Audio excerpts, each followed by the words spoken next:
this recording. Good morning. We are with Beth McMahon, and she is presenting When You Don't Know What You Don't Know, How Self-Efficacy, Professional Development, Experience, and Design are all related. Take it over, Beth. All right, great. Thank you. I'll welcome everybody to this session. I'm going to assume that a lot of the concepts that I'll be talking about are very familiar to all of you based on what you currently do. We're going to talk a little bit about self-efficacy and these relationships with professional development and course design decisions, and think about how we can better invite faculty to participate in some of the things that we're doing. I am an experienced online educator, instructional designer. I am a retired faculty from a community college located in Northwest Minnesota. I was the statewide lead QMC for in Minnesota, which is one of the larger systems in the country for public higher education.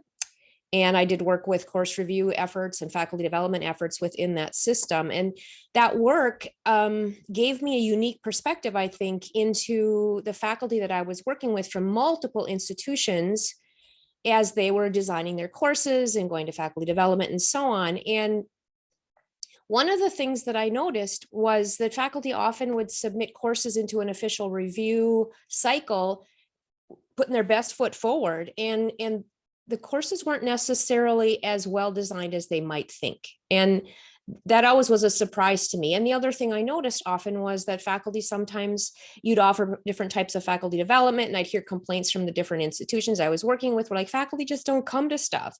And I think, well, but I know they need it because I've seen these courses. So you start to wonder, like, is there a disconnect? Before I left my position at the college, I had actually started a doctoral program, and what I'm going to discuss with you this morning is the study that I did as part of my dissertation, where I looked at how all this stuff kind of fit together because it continued to be a puzzle for me. So before we get started, too far into it, I'm curious, have you seen this? I mean, do you agree? You can put it in the chat, yes or no. When people are designing online courses, do they sometimes overestimate their ability to do things like aligning course objectives or creating accessible materials or make a course that's easy to navigate? So if you just want to throw that in the chat, like, yep, I've seen it, or nope, that's not anybody I know. Need to open the chat so I can see what you're all saying. Definitely, yep. Yeah, the disconnect hits home, right, every day. And I think that if we were honest with ourselves, we'd probably think, yeah, we probably ourselves do that sometimes, overestimate our abilities to do things. And it made me wonder about, how do you figure all that out? And is there anything we can do about it? So what I'd like to do is I'm going to tell you about my study and some of the results that I got, what my recommendations were based on that study. But I'd like you to reflect on, as I go through that, like, how does this intersect with the people you know or the situations that you work in on a daily basis, because there might be some nuggets or bits of things that would be useful to you too as well. All right, I'm going to close we're all overwhelmingly in the yes column, so let's move on.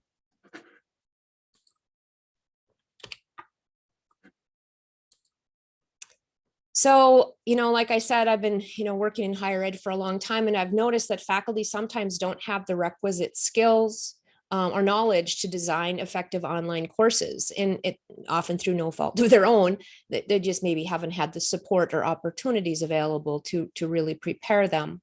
And I know that faculty do sometimes over or underestimate their abilities to do some things. And that's, a number of reasons for that. Possibly they didn't have any workshops to go to, or they've had to really do it yourself, like so many people last summer when they were thrown into online, figure it out, get your courses on a different modality for students because of COVID. And sometimes it's because of this misperception of their abilities, I think.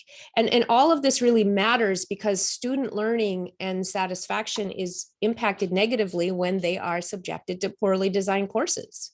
There's all kinds of research around what types of learning experiences students desire. And sometimes that's really not what they're getting.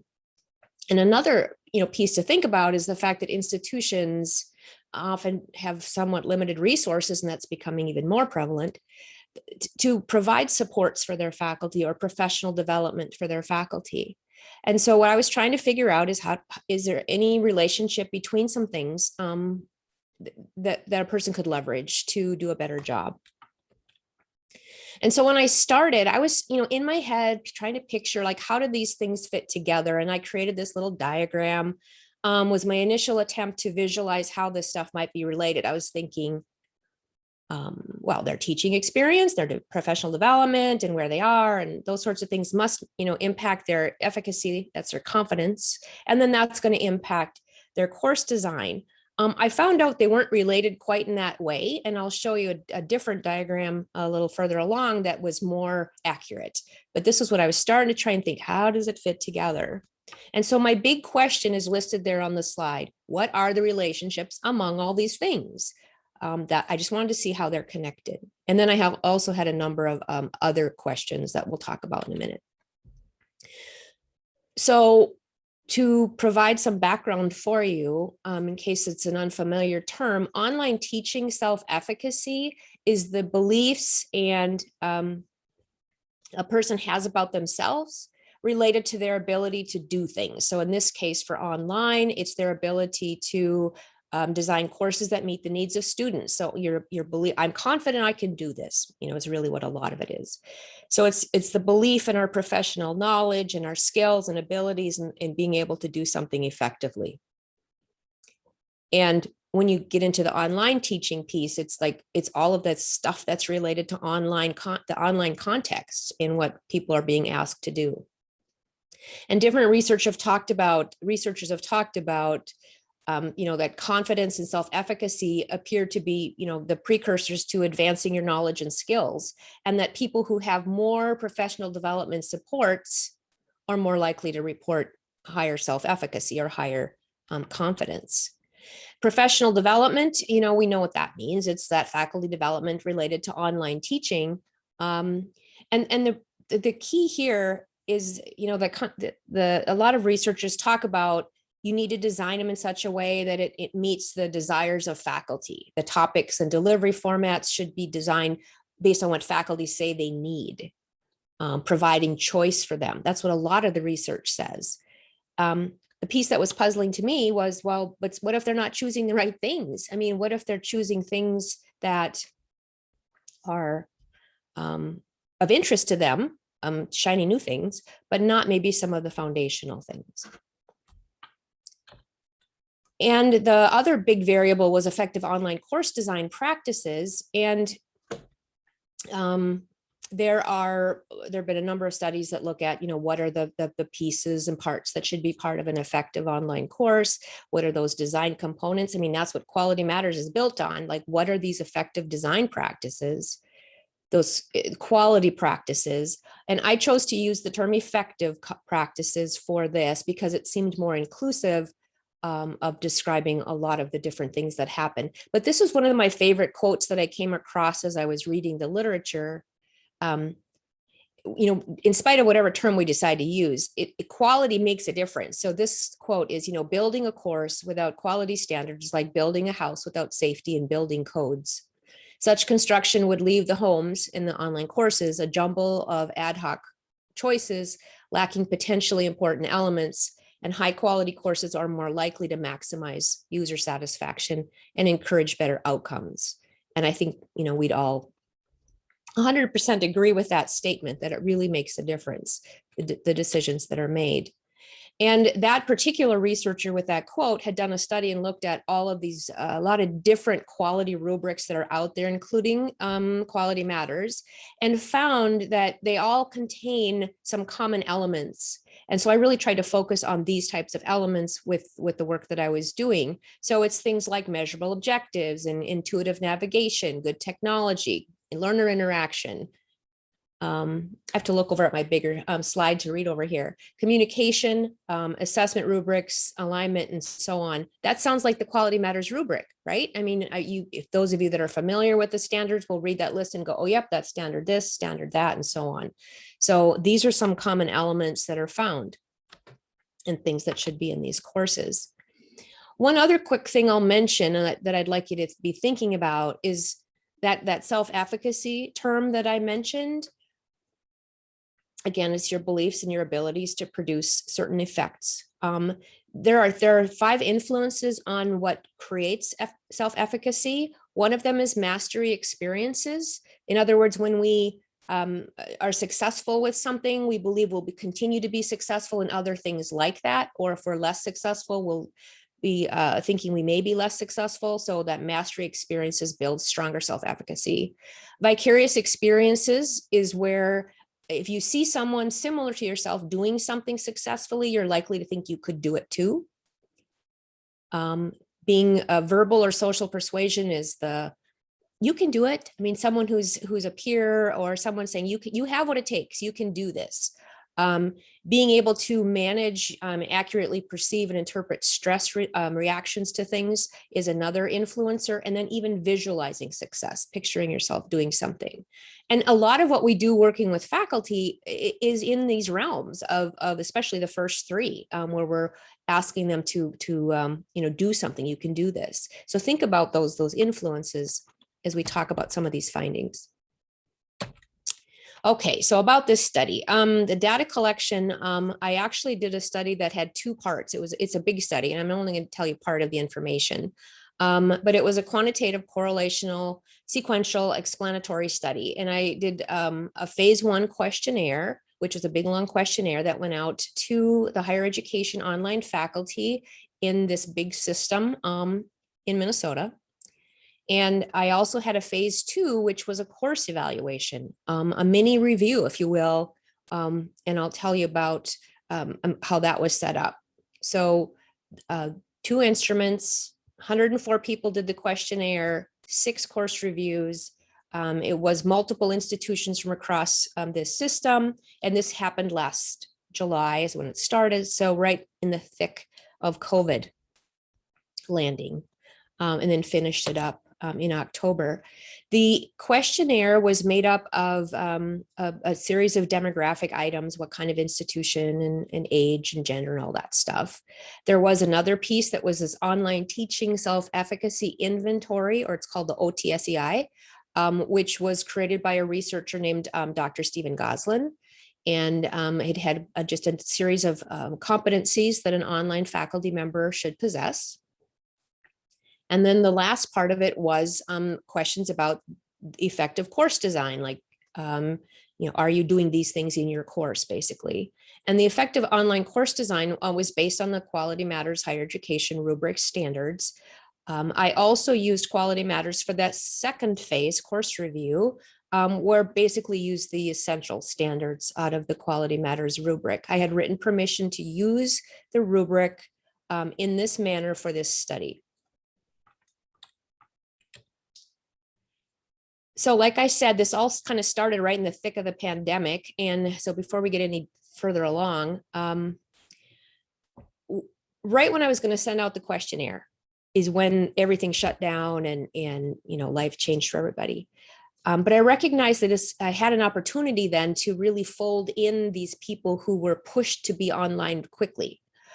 So we had the pandemic, everybody had to become kind of an online instructor. And, we knew people were struggling with getting people prepared and supporting them, but I had this opportunity then to include those people. So I retooled a couple questions so that I could welcome anybody who wanted to participate could participate in the study, even if they were just brand new online faculty. And I'll tell you why that matters in a minute. So overall, this is what we ended up with. So there were 104 participants, which I certainly was hoping for many more than that. But given the pandemic, I was just really happy that anybody did it. And there were 7 of them who were brand new online due to COVID. They identified as brand new online. Most were women, most were white, most were from the community college setting. This system includes both community colleges and universities. There were majority of them had online student experience. a number of them had some QM course review experience. About 30% of them said, yep, I've been through an official review. That's what we're talking about there. Mean age was 51, and they were very experienced faculty. 16 years was an average, and a lot of experienced online faculty as well. So these are people who should know what they're doing. They've been doing it for a long time, right? So that first research question was, what are the relationships among the teaching self-efficacy and all that stuff, the teaching experience, professional development. I put this slide in here because there's a number of acronyms on the next slides. So just to get us all our bearings, OTSE, I'm using that for online teaching self-efficacy. EOCDP is effective online course design practices. PD is professional development. And then when I'm talking about experience on these next slides, it's online teaching experiences expressed in years. So those are our main variable acronyms. So this particular slide, there's just a few slides that show this kind of stuff, but this one shows the distribution of scores for their online teaching self-efficacy. And you can see that the curve is kind of, it's not representative of a normal distribution. There were some, it's very negatively skewed.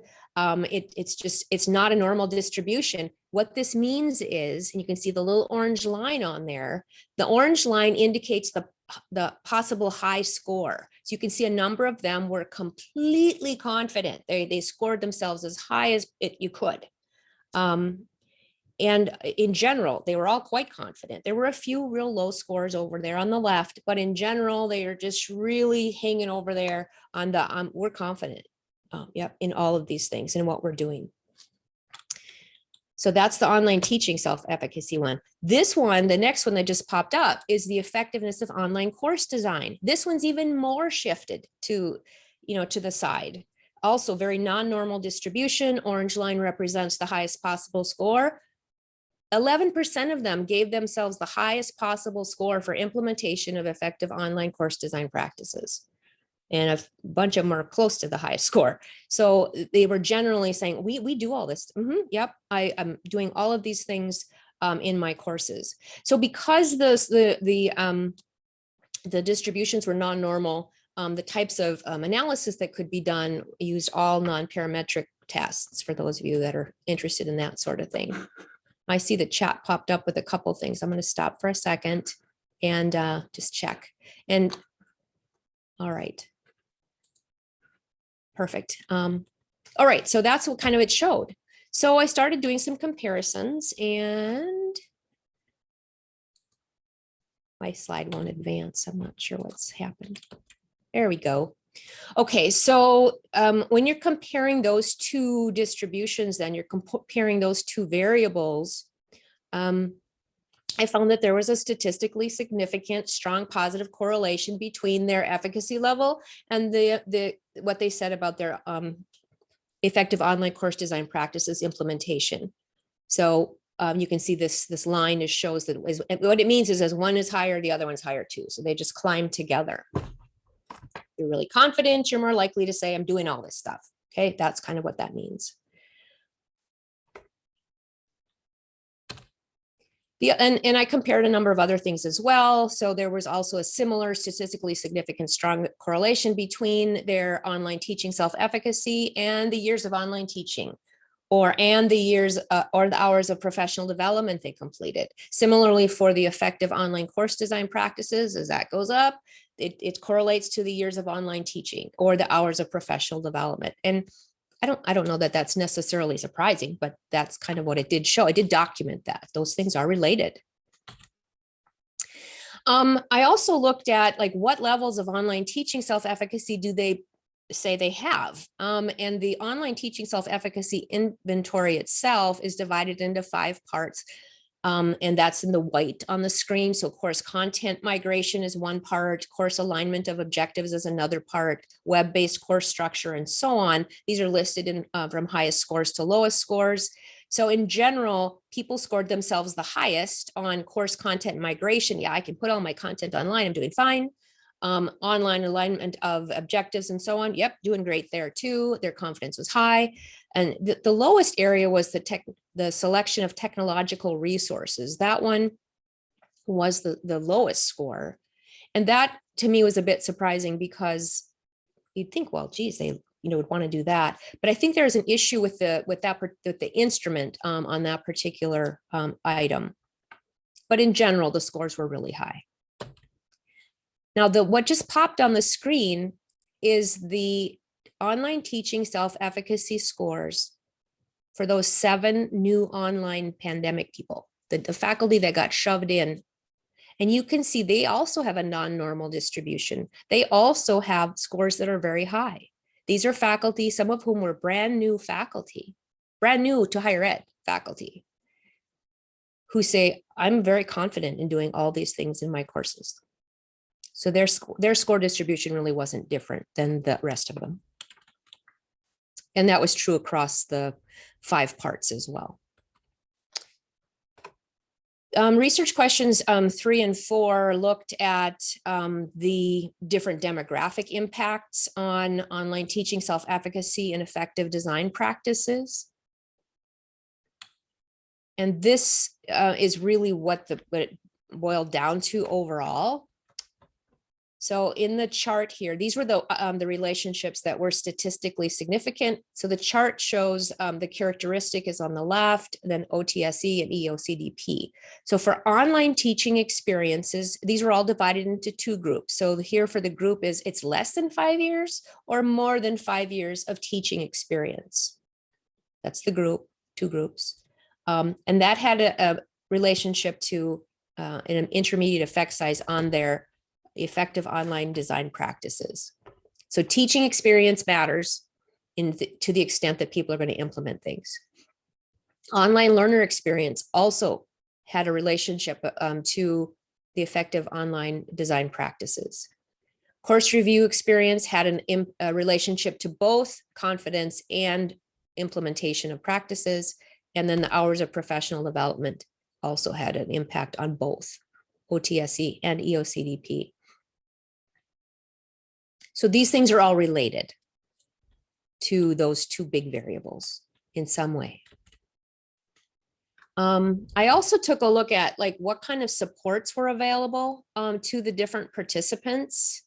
And so there's a support type available. It says online workshops, online courses about online teaching and so on, faculty mentoring, instructional design support, and then the opportunity to participate in course review processes within the institution or external to the institution. And there was some variation. And I guess the main piece I'd like you to focus on here is over here on the right side of the slide. Those people who had really low confidence, low self-efficacy, they had much less support available to them. Much, much less. Especially, they had no support available in terms of any kind of review where someone could give them feedback. And so those individuals who just really reported almost, very low confidence levels had less supports to help them. I also asked them about their professional development preferences, like what kinds of things would you prefer in terms of learning about online design practices, and experimenting and seeing what happens was really high, 76%. That's not necessarily a really good way to support students, right? If we're experimenting and hoping it works. They also reported talking with colleagues, whether at their home institution or elsewhere, as being high. Taking some online professional development was about 50%, participating in workshops, 44%, and so on. But at the bottom, I didn't include all the different questions on here, but 27% said working with an instructional designer is something they prefer to do. That was far less than I'd rather just talk to my colleagues and get help, or work with a mentor or something. So I think that's important to think about in how we provide help for faculty. So for phase 2 of the study, one of the questions was, well, okay, so we're asking them all this stuff about their course, how they're doing. Let's look at some courses and see. So, I did a mini review with 2 master reviewers. I was one of them. took a look at 6 courses that people volunteered to. They said, yep, you can look at my course, and then compared the scores. And I know there's a lot on this particular slide, so I'll just call it a couple things. The gray bar represents their confidence score. The blue bar is their course design score, what they scored themselves. And then the orange one is what the master reviewers or the evaluators gave them as a score, average score. And they're kind of aligned in descending order. So for the first 2, you can see that let's look at the blue and the orange. They rated themselves really high out of 5. My course has all these things in it. My stuff's aligned, my objectives are measurable and all that. And yet the master reviewers, the orange bar, said, not as high as you think it is. The scores were less. And it's similar here, for the next 2. Here, for course F, the person rated their course lower than the evaluators did. And then for the last set, you've got course C, where they actually rated themselves similarly. Everything kind of lined up. And then course E, where it's really different. And so if you're trying to make rhyme or reason to what this is, basically there is no rhyme or reason, right? There is some very different ratings of how people see their own course and how the evaluators. In some places they thought, I'm doing fine, and the evaluator said, not as fine as you think. And then sometimes it was the opposite. Some overestimated, some underestimated. I mean, that's basically what it shows.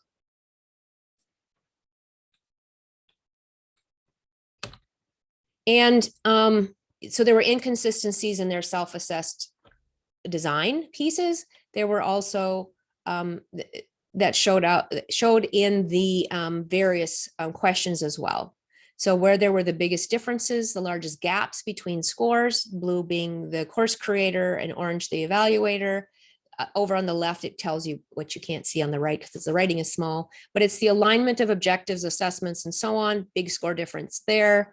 Measurable learning objectives, that was a big score difference as well. Sufficient learning materials, instructional materials, learner interaction, and course accessibility. Those were the big areas where there were big discrepancies between scores. In some cases, about 10% different. So people aren't necessarily accurately perceiving their ability. And about those new people, the new online faculty, those, I called them the newly online. There were 7 of them.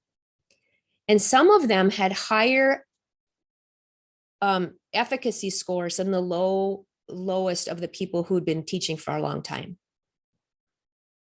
In fact, 2 of the 7 of this new group had higher OTSE scores, higher efficacy scores than a lot of the others. And they were new to online, they were new to higher ed. Because they were asked, like, how long have you been teaching? They were brand new faculty. They'd just been hired that semester before. And so they're new, and they're like, I'm totally confident. And in some of the other questions they were asked, like, how did you prepare to teach online? How did you do that? And one of them was like, I just winged it and I'm fine. I'm doing fine. So perhaps overestimating, their ability. So just for a second, I've been telling all kinds of stuff, but let me stop for a minute and just see, are those findings surprising, or are you nodding going, yeah, I could see that's how it would be?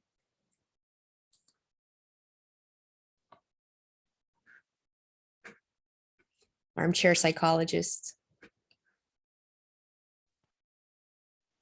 I was just going to say, this is so interesting, Beth. And what also comes to my mind is, then how open would these people be to assistance if they're feeling like they're doing all of the right things at the beginning? Mm-hmm. Right. Mm-hmm. So we have a lot of not surprised or overconfident. No gender differences. Nope. Actually, the course reviews were all women.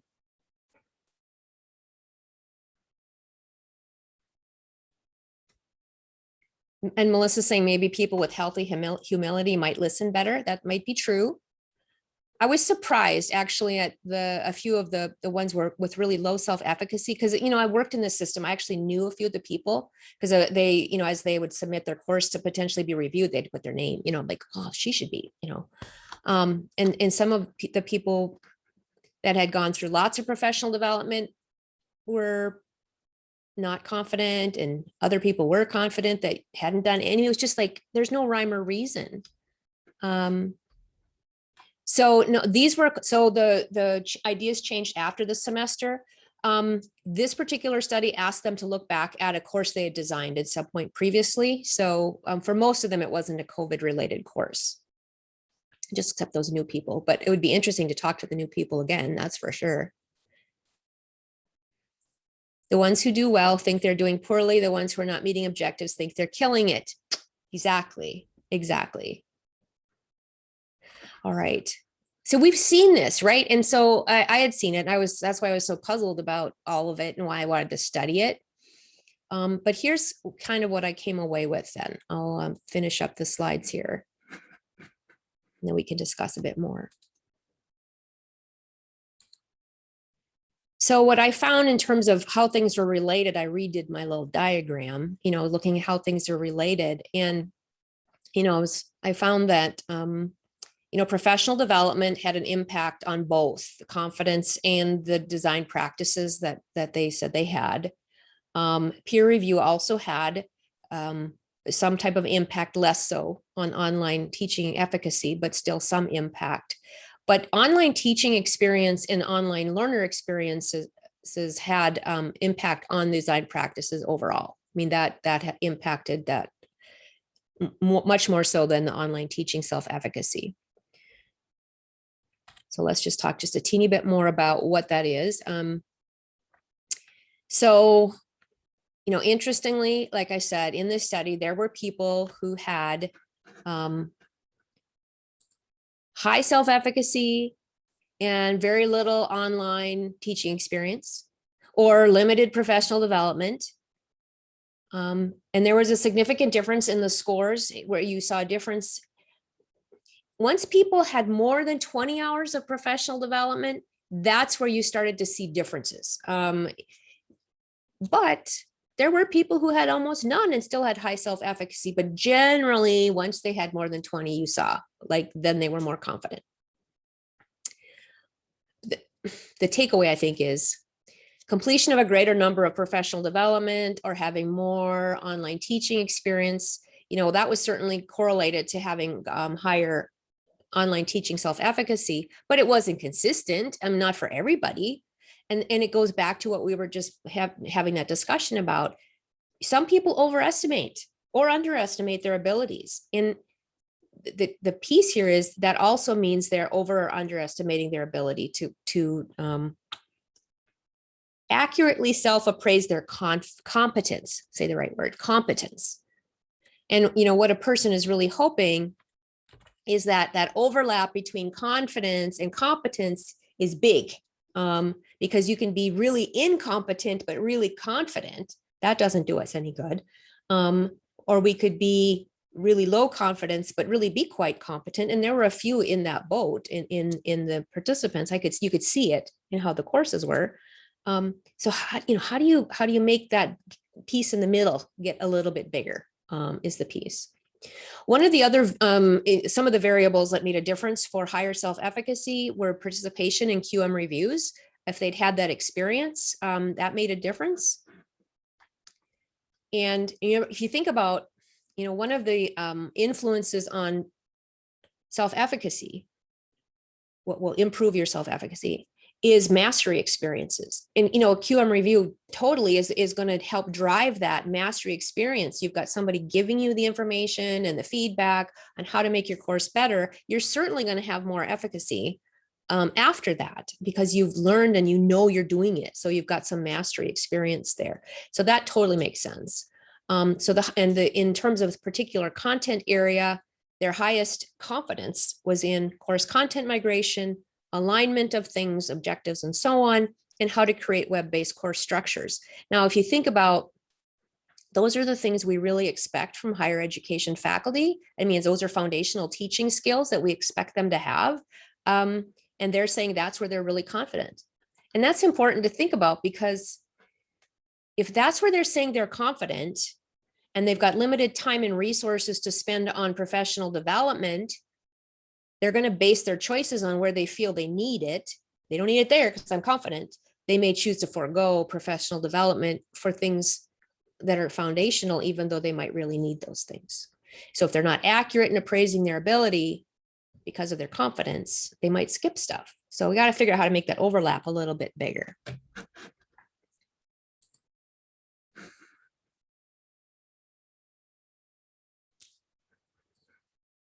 You wonder if they're able to evaluate their own courses, Melissa says, right. Yeah. Those strong relationships also matter. Yes, definitely. So just taking a quick peek there. All right, couple more slides for you.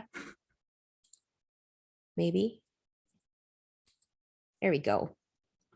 So completion of professional development was a commonly used support by these participants. More than 20 hours is where you started to see a difference. Having more types of supports, templates, review, different types of things made a difference. That online learning experience also made a difference, as did having some peer supports and peer review. And those kinds of things were echoed in multiple other studies that I looked at. And again, in terms of the effective online course design practices, these were the areas they said they were doing just fine with. Measurable learning objectives, sufficient instructional materials, accessibility. And this was true for the whole group and the course review people, the phase 2 people. This is really where they were confident. Again, these are areas in general where we expect higher education faculty to have these foundational skills. So it's not a surprise that they said, I'm confident and I'm doing these things in their courses. But again, you wonder about the accuracy of their appraisal. Are they miscalibrating their thing? And review, might make a difference, right? In getting a way to look at courses to provide some feedback. I also wanted to just share that I also had asked for participant, their comments on a lot of these things throughout. They had opportunities to put comments everywhere. And in general, the comments were into these areas. They wanted standards to follow. That was a comment that came up often. In fact, what one of them said was, I need more direction and less experimentation. And then they put in, although I really do appreciate the freedom to do what I want, but this sometimes hinders my teaching, because if there's already a best practice that's established that I don't know about, I need to be told what it is. There was a desire expressed by many for example courses and templates and exemplars, things that they could look at. A lot of them asking for examples, especially examples even in their own discipline, is what they were asking for. And having that opportunities to work with peers, to give each other feedback, to talk through some of these things. Those were a lot of comments that were made as well. And then having the opportunity to be an online student, that experience made such a difference. One of them said this: my experience as an online student absolutely contributed to my perception of how I wanted to conduct my own online class. I intended to respond promptly to student inquiries, communicate frequently with my students, offer frequent and prompt feedback on the submitted work, conduct a highly organized online learning environment, and I wanted to establish clear learning objectives that were linked to the materials, the activities, and the assessments. The nature of this list stems from my own experience of the exact opposite happening to me as an online student. And I thought, oh, that's just, so they were trying, and a lot of them talked about, my online experience taught me what not to do. They had seen a lot of bad courses. So, okay, what does it all mean? If faculty are miscalibrating their self-efficacy and they're not accurately assessing their ability to design effective courses, what can we do? And someone asked that in the chat earlier. Because if you don't know what you don't know, then what? And so I think we have to think about, how do you provide opportunities that support more accurate calibration? We're going to think about calibration of their online teaching self-efficacy, help build confidence where it needs to be built, but not help them if they're overconfident to see where they are.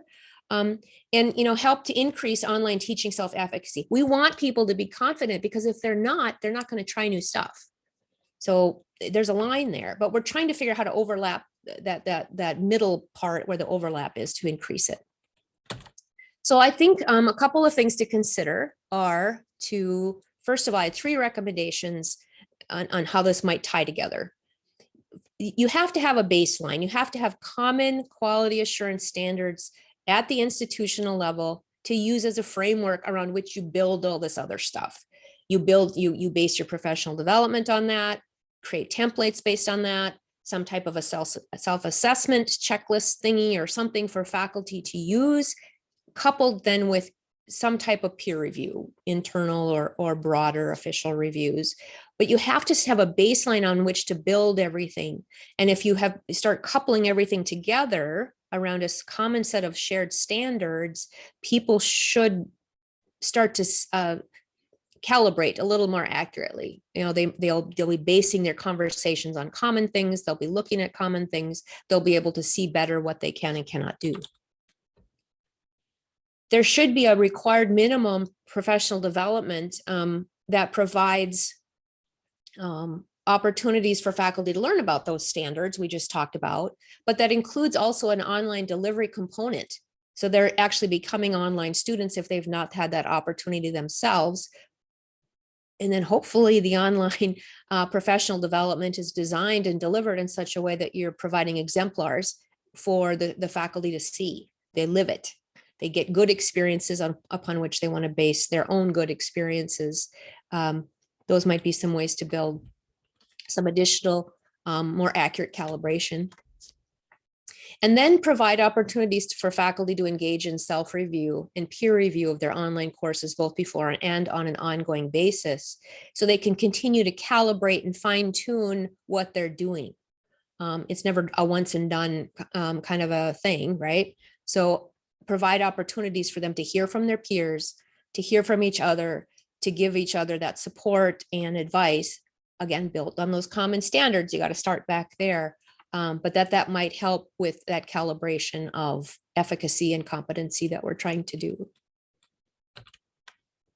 So, what I was trying to figure out was how all this stuff fits together. And the recommendations that I, just kind of went through as a result of the study, are really meant to urge people that are planning for and providing professional development to think about a multi-pronged approach. A strategic multi-pronged approach that helps to prepare and support faculty in, improve their ability to calibrate their efficacy and competency levels, figure out where they are.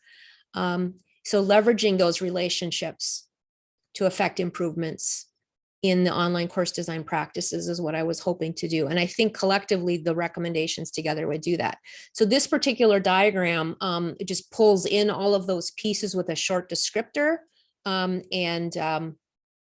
Just shows that they're impacting. And I have that as a handout, and I'll throw it in the chat here in a second for you if you're interested. So while I'm pulling that into the chat for you, I'm curious, if you have any questions or additional insights or recommendations that you'd make based on all of this.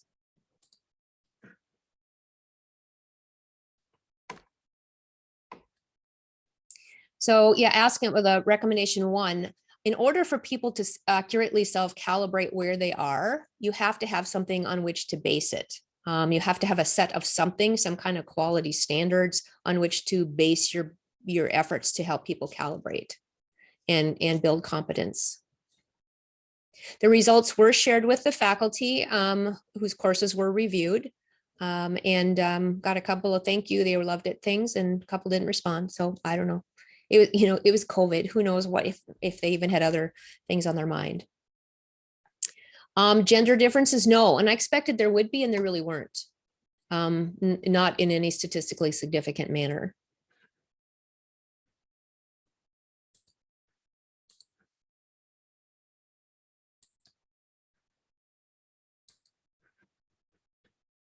Okay, I'm going to keep looking for this handout quick for you. If anybody has other comments or thoughts. You can put it in the chat or open your mic. It's fine with me.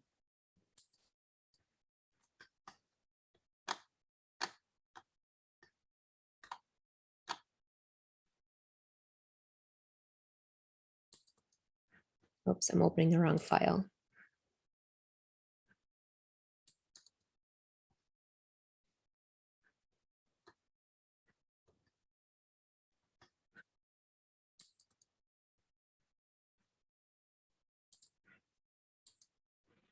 There, I got the handout. Sorry for the delay.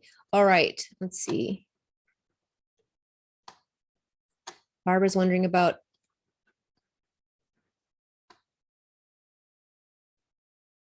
if it would help faculty. I think it's helpful for individuals to understand that we sometimes are overly confident.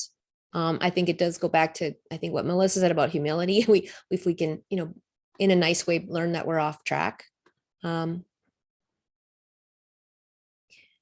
Haley's talking about faculty PD that takes a toolism approach is common, very common and not helpful. And faculty, in fact, don't necessarily like it, according to some of the research.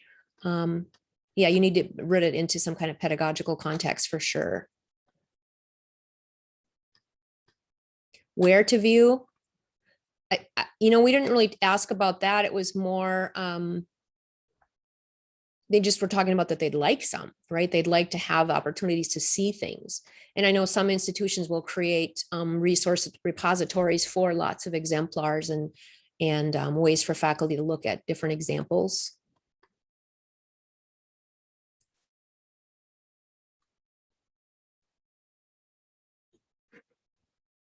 So a non-toolism approach, what do you mean, Lisa?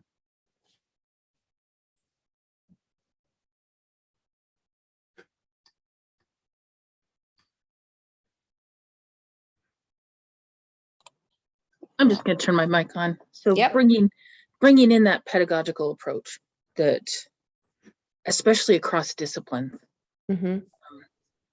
it's like you have to create a professional development for biology and English and history and social work and then emergency management.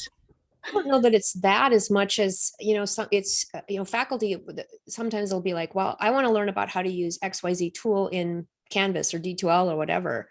And so rather than focus on the tool there, I mean, that's what it's talking about toolism, like the shiny bells and whistles they want to learn about, but not about, let's think about engagement. What are the learning objectives you have and why are you trying to build engagement? How could you do that?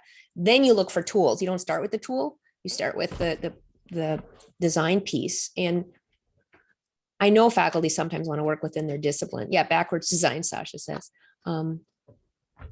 But I think it's helpful to get them to mix and match. Good design is good design regardless of the discipline. But if a person can provide multiple examples of how to do things within a biology course or a welding course or whatever, you have opportunities for people to see ideas in practice they hadn't even considered within their own discipline. And that's something I wonder if something like that would be implemented. Like, what are you hoping to get out of this? What do you need it for? Getting that kind of feedback for like instructional designers helps. Whereas I think an instructional designer will often be like, I want to teach you everything you can do with it for anything you might need to do with it. But then it could be tailored for, well, biology needs it for this and, art needs it for this and things like that. Well, I think if you dig back far enough, you'll see they're doing it. Oftentimes they're needing it for very similar thing. They just aren't realizing that, they think they're very specialized, but, a lot of it's very similar. So Arlene's saying they have their QM certified courses have a copy that others can see in the institution. That's a neat idea. Don't focus on the tools first, but what they want the students to do. Oh, thank you. Any other questions? We're right up at 1 minute till the hour.